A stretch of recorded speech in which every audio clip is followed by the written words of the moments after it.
Hi friends, welcome to my channel. నేను మీ రమావిని. Friends, ఈరోజు మన ఛానల్లో ఎంతో టేస్టీ అండ్ హెల్తీగా చేసే టమాటా ఎగ్ కర్రీ చూపించబోతున్నా. చాలా టేస్ట్ ఉంటుంది. ఒకసారి మీరు కూడా ట్రై చేయండి. ఈ కర్రీ చేసుకొని తింటే కనుక మళ్ళీ తినాలనిపించే ఈ సింప్లీ ఎగ్ కర్రీని ఒకసారి మీరు ట్రై చేయండి. ఇంట్లో వాళ్ళందరికీ నచ్చుతుంది. ఒకసారి మీరు ఇలా ట్రై చేశారంటే ఇంత ఈజీ రెసిపీని అని మీరే అనుకుంటారు. సాధారణంగా ఎన్నో విధాలుగా చేస్తారు టమాటా కర్రీ, ఎగ్. ఈ కాంబినేషన్లో ఒక్కసారి ట్రై చేయండి. చాలా టేస్ట్ ఉంటుంది. చూడండి, దీని ప్రాసెస్ కూడా చాలా సింపుల్. మీకు నచ్చుతుంది. చూడండి, ఇప్పుడు ఎలా చేయాలో చూద్దాం. స్టవ్ ఆన్ చేసి గిన్నె పెట్టి గిన్నె వేడెక్కాక ఒక 2 గంటలు నూనె పోసుకోవాలి.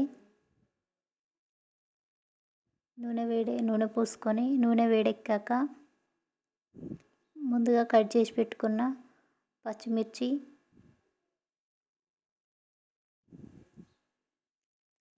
వేసుకోవాలి. పచ్చిమిర్చి అనేది ఇలా కట్ చేసుకోవాలి. పచ్చిమిర్చి కొంచెం ఫ్రై అయ్యాక నెక్స్ట్ ఆనియన్స్ ఇలా చిన్నగా కట్ చేసుకోవాలి. ఆనియన్ గోల్డెన్ కలర్ రావాలి. ఇలా మొత్తం ఫ్రై అయ్యాక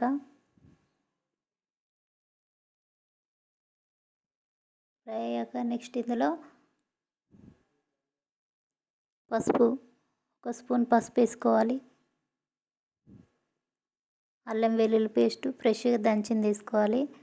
మీరు ఇక్కడ ఒకటి గమనించండి, గ్యాస్ అనేది సిమ్లోనే ఉంచుకోవాలి. ఎందుకంటే అల్లం వెల్లుల్లి పేస్ట్ వేసినాం కదా, మాడిపోతుంది. కాబట్టి మాడకుండా ఉండాలంటే సిమ్లో ఉంచి ఫ్రై చేసుకోవాలి.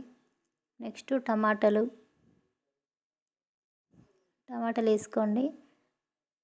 టమాటాలు వేసుకున్నాక టమాటా అనేది కొంచెం మెత్తగా ఉడకాలి.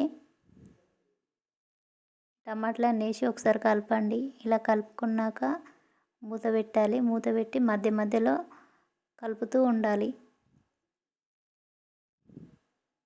కొంచెం మెత్తగా ఉడికాక ఇలా మళ్ళీ ఒకసారి కలిపి ఇప్పుడు నెక్స్ట్ ఇలా అనాలి. టమాటా మెత్తగా ఉడికింది కాబట్టి ఇలా చేస్తే కొంచెం గ్రేవీ లెక్క ఉంటుంది కర్రీ. నెక్స్ట్ ఒక 2 స్పూన్ల కారప్పొడి వేసుకోవాలి. మీరు తినే స్పైసెస్ని బట్టి కారప్పొడి యూజ్ చేయండి.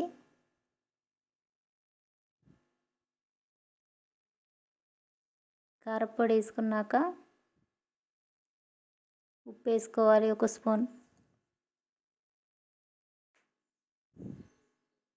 ఉప్పు వేసుకొని ఒకసారి మొత్తం కలపండి. గ్యాస్ అనేది సిమ్లోనే ఉంచుకోండి. హై ఫ్లేమ్లోకి మాత్రం పెట్టకండి, ఎందుకంటే మాడిపోతుంది కర్రీ అనేది. సిమ్లో ఉంచి చేస్తేనే చాలా టేస్ట్ ఉంటుంది. నెక్స్ట్ వాటర్ పోసుకోవాలి. 1 గ్లాస్, అంటే మీ గ్రేవీని బట్టి మీరు వాటర్ పోసుకోండి. పోసి మొత్తం ఒకసారి ఇలా కలపండి. ఇలా కలిపాక ఒక 10 మినిట్స్ అయినా మరిగించండి మూత పెట్టి. అది మరిగేలోపు మనం ఇలా ఒక 3 ఎగ్స్ తీసుకొని ఎగ్స్ని ఒక్కొక్కటిగా కొట్టి ఇందులో పోసుకోవాలి. ఇలా మరిగాక పులుసు అనేది ఇలా మరిగాక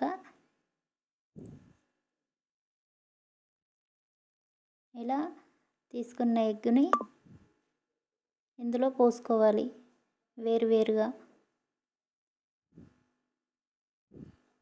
అన్నీ ఇలా పోసుకోవాలి.